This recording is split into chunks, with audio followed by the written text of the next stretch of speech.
네, 반갑습니다. 오늘 하나님께서 주시는 말씀은 히브리서 12장 14절에서 16절까지 말씀입니다. 화평함과 거룩함이 없이는 주를 보지 못합니다 라는 주제로 하나님 말씀 전하겠습니다. 우리 짧은 구절이니까요, 우리 함께 합독하면 좋겠습니다. 시작. 모든 사람과 더불어 화평함과 거룩함을 따르라. 이것이 없이는 아무도 주를 보지 못하리라. 너희는 하나님의 은혜에 이르지 못하는 자가 없도록 하고 또 쓴뿌리가 나서 괴롭게 하여 많은 사람이 이로 말미암아 더럽게 되지 않게 하며 음행하는 자와 혹 한 그릇 음식을 위하여 장자의 명분을 판 에서와 같이 망령된 자가 없도록 살피라. 아멘. 지난주 설교를 여러분 기억하실 겁니다. 베드로야, 너가 나를 사랑하느냐? 나를 사랑하면 이 양들을 먹이고 쳐라. 신앙생활에서 가장 중요한 핵심이 예수님을 사랑하는 거라고 했죠. 그 첫 계명을 살아내는 삶이 그 무엇보다도 중요하다고 말씀드렸습니다. 그리고 오늘 첫 계명에 이어서 그 다음으로 중요한 이 둘째 계명에 대해서 나누려고 합니다. 너의 몸을 사랑하는 것처럼 너의 이웃을 사랑해라. 이것이 둘째 계명이죠. 첫 계명 다음가는 또 가장 중요한 계명입니다. 먼저 이 두 계명들 사이에는 공통점이 있어요. 하나님을 사랑하라, 그리고 이웃을 사랑하라. 어떤 공통점이 있냐면 쓰여지고 있는 동사가 같습니다. 대상만 다를 뿐이지 이웃을 사랑해라, 하나님을 사랑해라. 사랑이라는 그 동일한 동사를 쓰고 있어요. 그리고 또 다른 공통점이 있는데 첫째 계명이든 둘째 계명이든 만약 우리가 이 계명들을 무시하고 살 적에는 구원이 취소될 수 있다는 거예요. 이미 받은 구원이지만 탈락할 수 있다. 그것이 또 다른 공통점입니다. 예수님에 대한 첫사랑을 버리게 될 때 촛대가 옮겨진다고 에베소 교회에게 예수님이 경고하셨죠. 받은 구원을 잃어버리게 되는 케이스입니다. 마찬가지로 우리가 이웃과 늘 다투고 원망하고 용서하지 않고 살아도 구원이 취소될 수 있다고 성경은 말하고 있어요.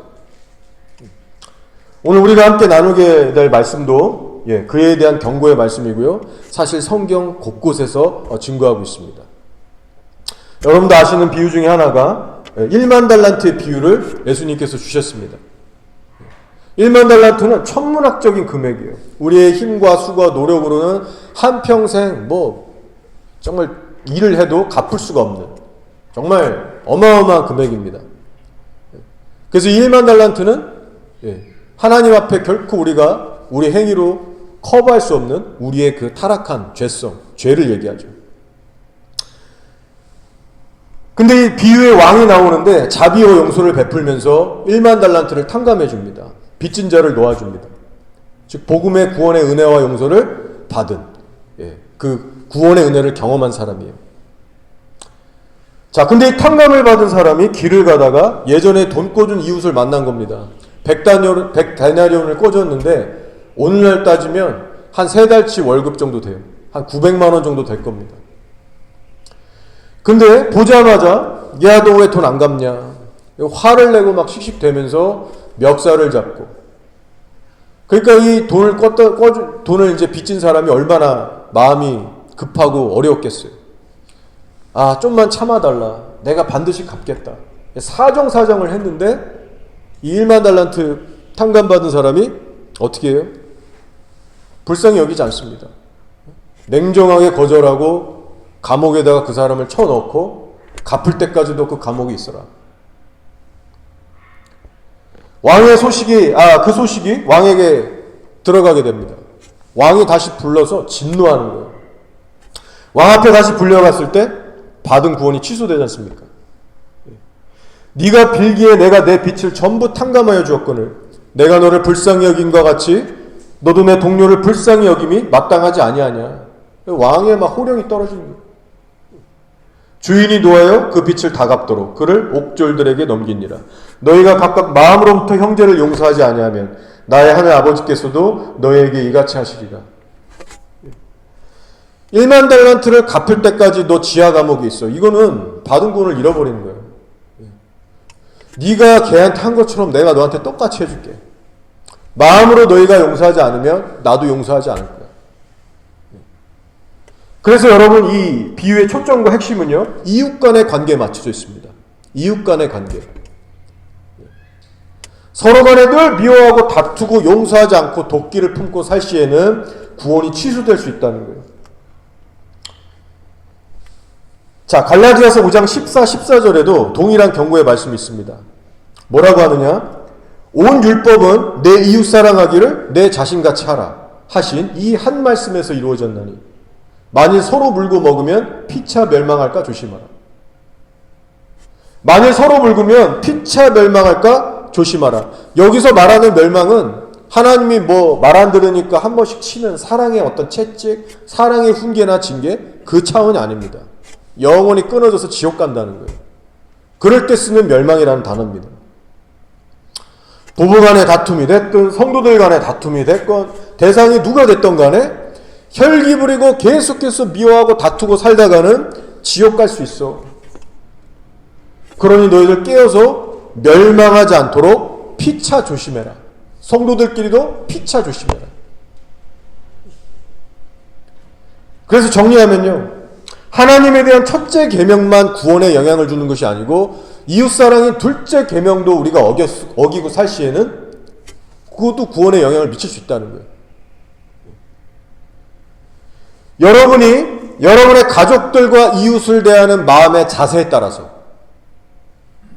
여러분의 입에서 나가는 말들로 인해서 여러분 하나님께 칭찬과 상급을 받을 수도 있고요, 아니면 하나님의 영원한 진노를 받게 될 수도 있는 겁니다. 자, 오늘의 설교 본문 우리 히브리서를 봐도 동일한 경고가 나오고 있습니다. 뭐라고 하죠? 모든 사람과 더불어 화평함과 거룩함을 따르라. 이것이 없이는 아무도 주를 보지 못하리라. 처음 들었을 때 엄청 부담되는 말씀입니다. 이렇게 생각할 수 있죠. 아니 어떻게 모든 사람하고 친하게 지내냐. 사람이 살다 보면 불편한 관계도 나오고 뭐 미워하고 틀어지는 관계도 나오는 거지. 어떻게 100이면 100 다 잘해주냐. 그래도 한두 명 정도, 인생 한두 명 정도만 미워하고 원수처럼 지내도 그거 괜찮은 거 아닌가? 에버리지 이상 아닌가? 그런 인간적인 생각 우리 할 수 있습니다. 자, 근데 바로 이 1만 달란트를 탕감받았던 사람이 그런 마인드를 갖고 있다가 지옥에 간 케이스라는 것을 우리는 기억해야 돼요. 900만 원 빌려가서 여전히 갚고 있지 않던 그 사람, 그 한 사람을 증오하고 미워해서 용서하지 않았을 때 왕의 진노를 받고 지하 감옥에 떨어지잖아요. 한번 생각해보면 그 1만 달란트를 탕감받았던 그 사람이 모든 사람하고 그렇게 사이가 안 좋았겠습니까? 그렇지 않을 겁니다. 자기와 이해관계가 없었던 사람하고는 사이좋게 잘 지냈을 거예요. 뭐 그렇게 멱살 잡고 싸울 일이 뭐 있겠습니까? 돈에 얽히지 않았으면 안 그랬겠죠. 그런데 돈 빌려왔던 그 한 사람에 대한 미움과 용서하지 않은 때문에 지옥 갔다는 거예요. 이 말씀을 여러분이 심각하고 두려운 경고로 받을 수 있어야 됩니다. 예를 들어 여러분이 주변 사람들하고는 다 사이가 좋아요. 그런데 한 집에서 사는 배우자랑은 원수같이 지낸다. 내가 주변 사람들하고는 다 좋은데 그 어떤 누군가를 내가 미워하며 벽을 치고 원수처럼 대하고 살고 있다. 그러면 과연 그 사람이 구원을 받을 수 있겠습니까? 에이 설마 그래도 예수님 믿고 하는데 구원은 받겠지. 내가 이렇게 잘한 것들이 많은데 내가 한두 사람 원수처럼 지낸다고? 에이 설마 난 천국 가겠지. 혹시 그렇게 생각하는 분 계신가요? 만약 그렇게 생각하신다면 제가 여태까지 말씀드린 이 성경 구절들은요, 그냥 깡그리다 여러분이 무시하는 경우가 되는 거예요. 모든 사람과 더불어 화평함과 거룩함을 따르라. 이것이 없이는 아무도 주를 보지 못하리라. 이 말씀은 어떻게 해석하실 거예요? 1만 달란트의 비유는 또 어떻게 해석하실 거예요? 우리 쉽게 생각하면 안 됩니다. 내가 몇 명한테 잘했고 몇 명한테 못했나. 우리 사람은 횟수나 퍼센티지나 어떤 숫자 이런 것들을 논하면서 나의 어떤 선함과 악함, 죄의 경중을 따지는 경향들이 있어요. 내가 몇 번 순종했나, 내가 누구한테 어떻게 잘했나, 비율적으로 따집니다. 근데 하나님은 사람과 달라요. 하나님 볼 때 죄는 그냥 죄고 너무 심각한 겁니다. 자, 이 죄라는 것이 얼마나 무서운 것인가, 그리고 우리 삶에 얼마나 큰 영향을 주는가, 저는 묵상 중에 모세가 떠올랐습니다. 자, 이스라엘 백성들이 허구한 날 하나님 원망하고 불평하고 대적하니까 모세가 참다 못하다가 어느 한순간 뚜껑이 열려버려요. 그러니까 화가 폭발한 겁니다. 하나님께서 모세에게 뭐라고 하셨냐면, 이 백성이 나한테 물을 달라고 하도 원망하니까 그래 내가 줄게. 너는 반석을 향해서 명에서 물을 내라. 그렇게 디테일하게 지침서를 주셨어요. 반석에 명에서 물을 내라. 근데 모세가 너무 화가 나서 어떻게 했어요? 지팡이로 반석을 2번 딱딱 치면서 반석에다가 화풀이를 했습니다. 여러분 이 사건 잘 아실 거예요. 내가 너희 같은 것들한테 물을 주랴. 한마디로 이 성경이 순화해서 이렇게 쓴 거지, 맨날 불평하고 하나님 원망하는 너 같은 것들한테 내가 물을 주랴. 그러니까 짜증 폭발해서 혈기로 그걸 내려친 거예요. 이웃들을, 백성들을 미워하는 마음을 품고 화풀이를 한 겁니다. 그 악한 말들을 한 거예요. 어떻게 보면 그 대가가 뭐였어요? 가나안 땅에 들어갈 자격을 박탈당합니다. 그렇게 가고 싶었던 적과 꿀이 이룬다. 모세는 그 사건으로 인해서 못 들어갔어요. 하나님이 말씀하시는 거예요. 너가 반석을 침으로써 나의 거룩을 드러내지 않았다. 그래서 너는 못 들어가. 이 뭐냐면 하나님은 자비하셔서 참고 넘어가려고 했어요. 원망하는 거 늘 그렇지만 그 타이밍에 하나님 한번 참고 자비로 이제 물을 주시고 넘어가시려고 했는데 모세, 이 종인 모세 쪽에서 그걸 못 참고 쳐버린 거예요. 네가 나의 영광을 드러내지 않았다. 네 그 행위와 말이. 너는 못 들어가. 여러분 이웃에게 혈기 한번 잘못 부렸다가 가나안 땅에 못 들어간 거예요. 비율로 따져볼까요? 사실 이 사건이 있기까지 모세가 얼마나 헌신했습니까? 얼마나 하나님의 말씀에 충성했고 순종했나요? 정말 많이 참았어요. 근데 평생 잘해오다가 딱 한 번 화풀이한 거예요. 근데 그 대가가 가나안 땅에 못 들어간 거예요. 순종의 횟수나 어떤 해온 퍼센티지, 이런 선행의 그 비율을 따져보면 결코 일어날 수 없는 일이 일어난 겁니다. 물론 모세가 가나안 땅에 못 들어갔다고 해서 구원에 떨어진 건 아닙니다. 당연히 모세는 지금 천국에 있고 큰 자예요. 천국에서도. 그러나 말씀드리고 싶은 건 뭐냐면 한 번의 죄가 이웃을 향해서 화풀이하고 혈기 부리고 그런 이웃에 대한 죄가 얼마나 우리 삶에 악영향을 미칠 수 있는가, 그 임팩트에 대해서 나누고 있는 거예요. 내가 너희를 용서한 것 같이 너희도 마음에서부터 용서하고 사랑해야 된다. 우리가 그 계명을 알지만, 익히 들어서 알지만, 만약 우리가 누군가를 평생토록 마음으로 미워하고 증오하고 용서하지 않고 원수처럼 여긴다. 누군가를 5년, 10년, 30년 계속해서 그렇게 원수처럼 지낸다. 여러분 그 죄가 얼마나 큰지 아시겠어요? 심각한 상황에는 구원까지도 잃어버릴 수 있는 거예요. 가나안에 못 들어가는 정도가 아니라 넌 아예 탈락이 할 수 있는 겁니다. 자, 이웃을 미워하고 이웃에게 함부로 말하는 것이 하나님 볼 때 얼마나 크고 심각한 죄인가. 산상수훈에서 예수님 이렇게 경고하셨습니다. 나는 너에게 이르노니 형제에게 노하는 자마다 심판을 받게 되고 형제를 대하여 나가라는 자는 공회에 잡혀가게 되고 미련한 놈이라는 자는 지옥불에 들어가게 되리라. 자, 마음으로 이웃을 미워하고 그 미워하는 마음을 품지 않는 죄. 그리고 밉다고 해서 막 속에서 미움 속에 올라오는 그 악한 말들을 내뿜는 죄. 이건 여러분 지옥 가고도 남을 중범죄라는 거예요. 중범죄. 여러분이 만약 지금 누군가를 마음으로부터 미워하고 있고 그 마음 풀지 않고 있다면은 여러분 즉시 회개하셔야 됩니다. 누군가의 허물과 단점과 꼴배기 싫은 모습만 자꾸만 묵상이 되고 그래서 그 사람을 자꾸 마음에서 품고 미워하게 되고 마음에서부터 그 사람을 막 비방하고 막 저주하고 판단하는 게 계속 올라와서 그것이 또 입에 나오잖아요. 지금 심각한 상황이라는 걸 깨달으셔야 됩니다.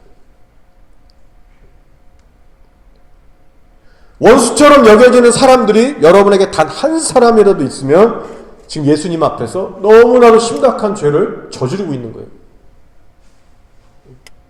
그걸 스스로 인식하면서 살 수 있어야 됩니다. 자, 시편 15편에 다윗이 이런 말씀을 남겼습니다. 잘 들어보세요. 여호와여, 주의 장막에 머무를 자 누구 오며. 그러니까 이 주의 장막이라는 건요, 천국을 얘기하는 거예요. 쉽게 얘기해서. 주의 장막에 머무를 자 누구 오며 주의 성산에 사는 자가 누구 오니까. 주의 성산, 천국입니다. 천국에 누가 살 수 있겠습니까? 한마디로 천국에 누가 갈 수 있겠습니까? 라고 질문하는 거예요, 다윗이. 그리고는 성령에 취해서 하는 고백이 뭐냐면 이렇게 얘기하는 거예요. 그의 혀로 남을 허물하지 아니하고 그의 이웃에게 악을 행하지 아니하며 그의 이웃을 비방하지 아니하며 라고 했어요.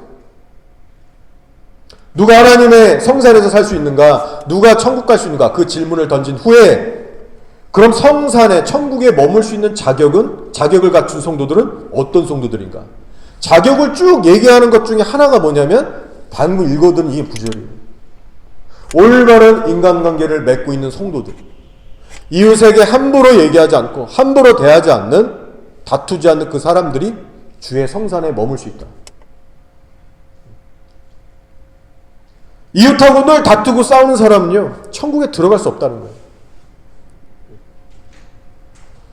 여러분, 이렇게 구약 성경, 신약 성경 어디를 보나 수많은 경고들이 나와 있습니다. 이웃과 다투며 악을 행할 때는 주의 성산에 머물 수 없다. 결코 너희가 나를 보지 못하리라. 그렇기 때문에 우리가 말씀 공부를 하면서 이런 한 구절 한 구절들을 배울 때마다 여러분 정말 이 심각성을 우리가 좀 깨닫고 살아가야 됩니다. 아, 이웃하고 이렇게 틀어지고 원수처럼 지내는 이 마음 상태가 정말 지옥 갈 죄구나. 우리가 그게 점점 심각하게 인식이 될 때마다 이웃을 대하는 태도가 달라지게 될 겁니다. 자, 우리도 연약한 사람이기 때문에요. 성도도, 목사인 저도 아내랑 다툴 때가 있습니다. 연약해서 싸우고 화가 날 때가 있어요. 함부로 말이 나갈 때가 당연히 있습니다. 그런데 성숙한 성도라고 하면 이웃과 다툰다 해도 해가 지기 전에 노를 풀고 하나님 앞에 반드시 회개합니다. 하나님, 내가 또 말을 함부로 했네요. 마음으로 저 사람을 미워하고 용서하지 못했네요. 1만 달란트를 빚진 난데 내가 저 사람을 불쌍히 여기지 못했네요. 이제는 그러지 않겠습니다. 하나님 앞에서 이렇게 자기를 돌아보고 즉시 회개를 하면서 고쳐나가는, 여러분, 그런 모습이 반드시 있어야 된다는 거예요. 여러분도 그렇게 하고 계십니까? 만약 이웃과 다투고 나서도 즉시 회개하는 모습이 없다. 하루 이틀 몇 주가 지났는데도 자신을 돌아보면서 고치려고 하는 태도가 없다. 만약 그런 사람이 있다면 하나님을 진짜 경외하는 사람이 아닙니다, 여러분. 하나님을 진짜 두려워하는 사람이 아니에요. 하나님 앞에 자신을 돌아보면서, 그 사람이 아니라 나를 돌아보면서 심각하게 회개를 해야 되는 타이밍인데 상당히 왜곡된 마인드로 반응하는 사람들이 있어요. 이런 거죠. 내가 지금 이렇게 화가 나고 뚜껑이 열린 건 다 저 사람 때문이에요. 저 사람이 어떻게 나한테 이럴 수 있어요? 나는 할 만큼 했는데. 내가 피해자야 지금. 나도 이러고 싶어서 이러는 거 아니잖아. 내가 이렇게 화나는 건 정당해. 저 사람이 꼴 보기 싫은 거는 너무나도 자연스럽고 당연한 거야. 여러분, 이렇게 항상 남 탓하고 환경 탓하고 그래서 하나님 앞에 제대로 된 회개를 못하는 사람들이 교회 안에 반드시 있습니다. 자기 감정에 취하고 자기 입장에 갇혀 있는 거죠. 성령을 모시고 사는 성도라면 지금쯤 이 타이밍에 막 회개하고 싶은 마음이 막 올라와야 돼요. 막 하나님 앞에 엎드리고 싶고 골방 빨리 가서 기도하고 싶고 그 마음이 막 올라와야 되는데 그런 모습이 없는 거예요. 본인 안에 있는 미움과 혈기, 그리고 절제하지 못했던 자기 입술에 대해서 탄식하면서 아파하면서 후회하면서 엎드려야 되는데 그러질 않는 겁니다. 여러분, 우리는 어떤가요? 우리들의 신앙이 불편하고 부딪히는 그 관계들 속에서도 날마다 증명이 되고 있습니까?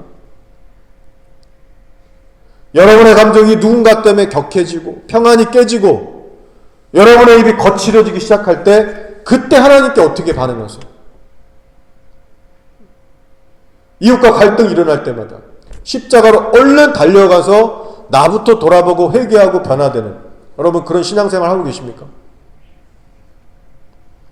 내가 하나님께 받은 용서와 자비를 기억하면서 그래 내가 괴수 중에 괴수인데 누굴 미워할 수 있나, 내가 1만 달란트 빚진 자인데 누구를 용서 못하겠나? 그 겸손한 고백과 상한 심령이 여전히 여러분 안에 있냐라는 것이죠. 자, 지난주에는 제가 하나님에 대한 첫 계명을 나눴고요. 오늘은 이웃에 관한 둘째 계명을 나누고 있습니다. 제가 의도한 것은 아니고 기도할 때 자연스럽게 이런 말씀들로 인도하고 계신 거예요. 그리고 사실상 이 두 계명은요 서로 연결되어 있습니다. 뭐냐면 첫 계명이 먼저 회복돼야만 둘째 계명 이웃사랑도 회복되기 시작한다는 거예요. 예수님과의 올바르고 건강한 관계 속에 거할 때만이 이웃사랑이라는 것도 가능케 됩니다. 저는 살면서 진짜 그렇구나 몸소 체험하면서 살고 있어요. 예를 들어서 예수님을 사랑하는 마음이 내 안에서 점점 줄어들면 그 원수 같은 이웃을 계속 품고 용서하는 것이 너무 버거워집니다. 내 안에 예수님에 대한 사랑이 없고 그분과의 은혜가 없는데 무슨 에너지로, 은혜로 그 사람을 품습니까? 번아웃되고 다 나가 떨어지고 포기하게 되는 거예요. 큰 벽에 부딪히게 됩니다. 예수님에 대한 사랑과 열정이 떨어지면요 이웃사랑도 어김없이 무너지게 됩니다. 그런 이유로 해서 제가 좀 전에 여러분에게 질문 드렸던 거예요. 누군가 때문에 여러분의 마음이 상하고 입이 거칠어질 때마다 십자가로 곧장 달려가시느냐, 그 질문을 제가 한 거예요. 바로 그 십자가에 엎드려서 나부터 돌아보는 행위가요 예수님과의 올바른 1대1 관계를 맺어갈 수 있는 그 행위 중에 하나입니다. 십자가에 계속해서 엎드려서 예수님을 만나는 사건, 그것이 있어야 첫 계명을 회복해 나갈 수가 있어요. 먼저 그 십자가는 어떤 곳이냐면 내가 어떤 죄인인지를 깨닫게 해주는 마치 영혼의 거울과 같습니다. 나를 들여다볼 수 있는 그대로 들여다볼 수 있는 영혼의 거울이 바로 십자가예요. 그래서 십자가 앞에 설 때마다 뭘 깨닫게 되나요? 내 죄의 심각성, 내 죄의 무게를 다시 한번 쳐다볼 수 있게 됩니다. 있는 그대로 보게 돼요. 착각하지 않아요. 나는 이렇게 생겼지 저렇게 생겼지. 있는 그대로 나를 보게 되는 거예요. 나의 태산 같은 이 죄 때문에 예수님 돌아가셨지. 나는 할 말 없는 용서받은 죄인이지. 그래서 이러한 깨어진 심령이 우리 안에 날마다 차올라야만 예수님과의 올바른 관계도 유지해 나갈 수가 있습니다. 가난한 심령, 겸손한 고백, 그것이 우리 안에 유지돼야만 예수님과의 관계도 가까워질 수가 있는 것이죠. 그래서 십자가라는 장소는요 우리가 매일같이 찾아가서 머물러야 되는 인생에서 가장 중요한 장소입니다. 내가 어떠한 존재인지를 늘 인식하게 해주면서 동시에 예수님의 손을 절박하게 붙들게 해주는 장소가 바로 십자가의 장소예요. 사실 여러분도 이미 다 아시는 내용일 겁니다. 제가 지금 말씀드리는 이런 어떤 십자가의 은혜, 도 이런 것들이. 자, 그런데요 내 죄의 무게가 얼마나 무거운지 또 그 내 죄가 얼마나 심각한 상태인지를 우리가 머리로는 알지만 자꾸 마음에서 잃어버린다는 게 문제예요. 자꾸 잊고 산다는 게 문제입니다. 특히 이웃이 나를 괴롭게 하고 속을 뒤집어 놓을 때면 내 시선과 마음이 십자가에서 이탈하잖아요. 나를 괴롭게 하는 그 사람에게 꽂히기 시작합니다. 그때부터 내 모습은 안 보이기 시작하는 거예요. 이웃의 허물과 단점만 보이기 시작하는 거예요. 그럼 그때부터 내 마음도 더러워지고 입술도 더러워지고 관계는 망가지고 인생 괴로워지고 예수님과의 관계도 점점 망가지게 되는 겁니다. 이렇게 아는 것과 살아내는 것은 엄연히 다른 거예요, 여러분. 십자가에 대해서 여러분이 얼마나 알고 있느냐가 핵심이 아니고 내가 그 십자가를 얼마나 지금 살아내고 있느냐. 여러분 그것이 관건인 거예요. 그런 차원에서 우리 자신을 한번 시간 살피기 원합니다. 혹시라도 이웃을 향한 미움, 원망, 절망과 낙심, 더 이상 용서하기 싫은 마음이 계속해서 여러분 안에 자리 잡고 떠나지 않고 있다면 이 질문을 한번 해보시기 바랍니다. 혹시 내가 십자가라는 거울을 오랫동안 쳐다보고 있지 않은 건 아닐까? 내가 얼마나 악한 죄인인지를 잊고 사는 건 아닐까? 여러분, 십자가만이 유일한 해결책입니다. 혹시라도 누군가로 인해서 여러분의 마음이 지금 막 어렵고 막히고 쓴뿌리가 생기고 있다면 십자가 앞에 다시 서시기를 바랍니다. 십자가만이 유일한 해결책이에요. 십자가 앞에 서서 예수님을 바라볼 때, 그리고 그분 안에서 내 자신을 발견할 때만이 무너진 이웃과의 관계가 회복되기 시작합니다. 여러분도 경험해 보셔서 잘 아시잖아요. 자, 이웃사랑의 핵심 키는 우리 자신에게 있지 않고 예수님께 있다는 것을 꼭 기억하시면서 십자가 앞에 늘 나아가 머무시는 저와 여러분이 되길 원합니다. 자, 그렇게 십자가 앞에 우리가 늘 머물면서 연단을 받아가다 보면요, 영적 성장이라는 것이 서서히 이루어지기 시작합니다. 그렇게 되면 히브리서 오늘 다음 구절에서 말하죠. 15절, 16절의 말씀을 따라 살아갈 수 있는 성숙이 우리 가운데 이루어지게 됩니다. 자, 15절, 16절을 제가 한번 읽어볼게요. 너희는 하나님의 은혜에 이르지 못하는 자가 없도록 하고 또 쓴뿌리가 나서 괴롭게 하여 많은 사람이 이로 말미암아 더럽게 되지 않게 하며 음행하는 자와 혹 한 그릇 음식을 위하여 장자의 명분을 판 에서와 같이 망령된 자가 없도록 살피라. 자, 이 15절, 16절은요, 목사와 교우들 모두가 연합해서 감당해야 되는 이 주님의 사역이자 적극적인 이웃사랑의 실천입니다. 너희는 하나님의 은혜에 이르지 못하는 자가 없도록 하고, 그러니까 교회 지체들 중에서 서로 챙기라는 거예요. 혹시 넓은 길로 다시 이탈하는 지체는 없나? 요즘 범죄해가지고 막 하나님과의 관계도 무너지고 막 망가지는 지체들은 없나? 서로 살피고 같이 이끌어주고 그렇게 연합해서 살라는 거예요. 이거는 주의 일이면서 동시에 이웃사랑인 겁니다.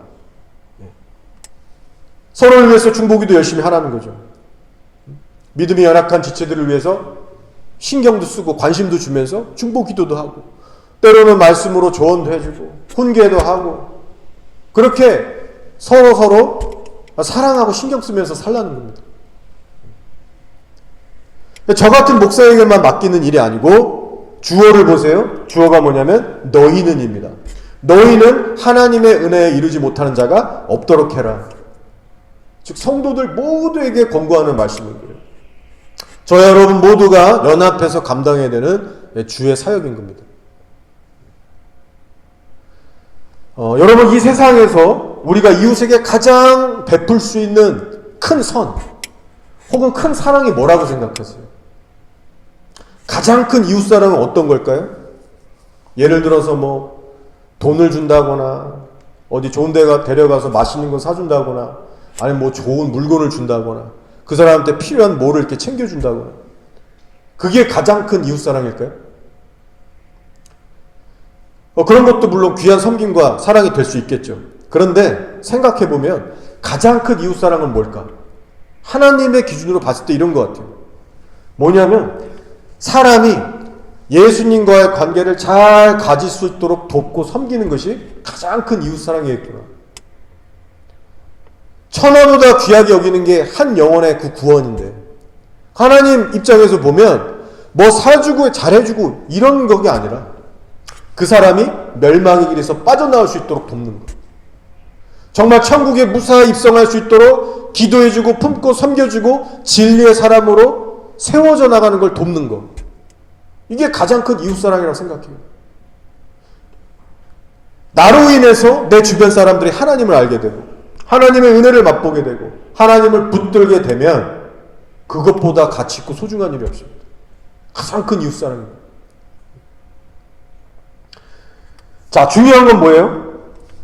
그런 섬김은 저절로 되지 않는다는 겁니다. 마찬가지예요. 지금 이 말씀들 다 이해하시잖아요? 근데 문제는 뭐냐면 과연 우리가 그런 섬김을 하는가요?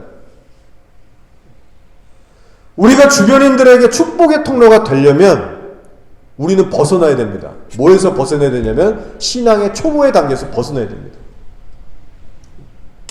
초보 수준에 머물러선 일이 일어나지 않는 거예요. 툭하면 이웃하고 싸우고 혈기 부리고 자존심 부리고 고집 피고 지극히 자기 중심적으로 살아가는데 어떻게 자기 삶도 통제가 안 되는 사람이 이웃을 섬기고 품고 다가갈 수 있습니까? 안 되는 거죠. 나의 완악함과 혈기와 고집 때문에, 사랑 없음 때문에 내 주변이 다 고통받고 더럽혀지고 죄짓고 침체됩니다. 저주의 통로가 돼버리는 거예요. 저주의 통로가. 주님은 적극적으로 주변을 살피고 돌보라고 이렇게 명령하고 계신데 우리가 서로 물고 뜯고 너 죽고 나 죽자 해버리면 가정도 마찬가지고 교회도 전부 다 망가지게 됩니다.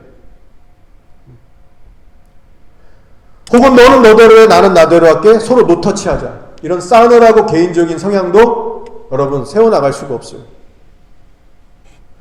예수님은 서로 뜨겁게 사랑하라 하셨는데 문제는 뭐냐면 이게 생각처럼 쉽게 되지 않는다는 겁니다. 관심이 없는 사람들도 많아요. 여러분이 이런 말씀에 관심을 갖고 계신가요? 쉽게 이 일이 또 되십니까? 서로에게 관심과 사랑을 주면서 하나님의 은혜에서 멀어져 가는 자들이 없게 해라. 너 교회 안에서 니네 믿음의 가정 안에서 이런 것들을 해라 라고 말씀을 하시는데 우리들의 마음이 너무나도 좁은 거예요. 사랑이 너무나도 없는 거예요. 너희는 하나님의 은혜에 이르지 못하는 이가 없도록 해라. 그래서 이 말씀처럼 우리가 정말 세워주고 함께 세워지려면 뭐가 깊어져야 되겠어요? 이웃에 대한 사랑과 헌신이 깊어져야 됩니다. 그래서 우리는 지금 열심히 기도해야 될 때예요. 내 자신의 수준을 깨닫고 하나님 앞에 계속해서 엎드려야 됩니다. 우리들의 마음이 지금보다 훨씬 더 넓어져야 됩니다. 목사인 저를 포함해서 우리 다 마찬가지일 거예요. 영혼에 대한 사랑과 관심이 없는 거 하나님 앞에 날마다 기도하면서 헌신의 수준도 지금보다 더 깊어지길 소망하면서 예수님 닮아가는 과정 아니겠어요? 여러분 자신을 보실 때 여러분의 맺고 계시는 그 관계들 속에서 이러한 필요성을 느끼고 계십니까? 솔직히 얘기해서 저 여러분 모두가 지금 갈 길이 먼 것 같습니다. 갈 길이 너무 먼 것 같아요. 예수님의 이런 말씀의 기준으로 우리를 보고 큐티할 때 너무 부족하지 않습니까, 우리들?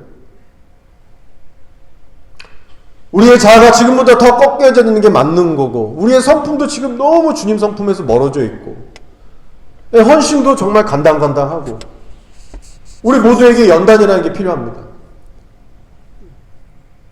가정에서부터도 그렇고 교회 공동체 안에서도 그렇고 바깥 세상 사람들을 대하는 태도와 중심도 그렇고 우리를 향한 주님의 기뻐하시는 뜻은 분명합니다.